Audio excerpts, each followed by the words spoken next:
Sinalubong ng trahedya ang New Year ng isang mag-anak sa Dasmariñas, Cavite. Patay sa pamamaril sa tapat ng kanyang bahay ang isang lalaki. Sugatan naman ang kanyang bayaw.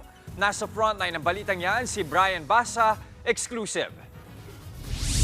Nakabulagta sa labas ng kanyang bahay ang lalaking yan sa barangay H2, Dasmariñas City, Cavite nang abutan ng mga otoridad.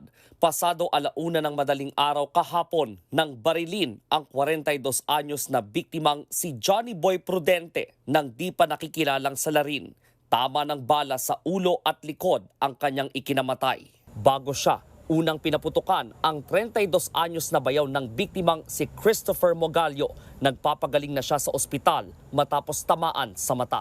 Ayon sa mga pulis, nag-iinuman ang magbayaw sa pagpasok ng bagong taon nang biglang sumulpot ang dalawang armadong lalaki. Isa sa kanila ang namaril kay Christopher na nasa tapat ng bahay. Saka lumabas si Johnny Boy. Siya naman ang hinabol ng putok ng baril hanggang sa bumulagta siya at mamatay sa dakong yun. Nakuha ng mga pulis ang revolver na naiwan daw ng isa sa mga suspect. Kumpleto pa raw ang mga bala nito, kaya posibleng hindi ito ang ginamit laban sa biktima. May nakuha ring 6 na basyon ng bala ang mga pulis mula sa crime scene.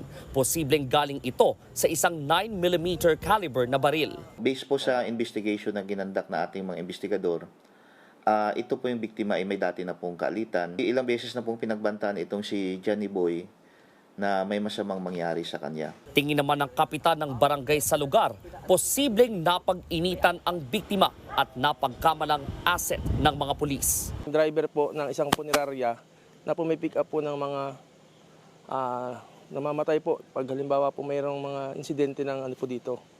So sila po, napag-initan po sila dahil po sa mga chismis-chismis dahil ang mga involved po sa droga. Patuloy ang pagtugis sa mga suspect. Mula sa Dasmariñas City, Cavite, nagbabalita mula sa Frontline, Brian Basa, News 5. Mga kapatid, Dimples Romana po, kumpletuhin ang inyong umaga ng mga kwentong puno ng inspirasyon. Salubungin po ang bawat araw ng may ngiti at pag-asa.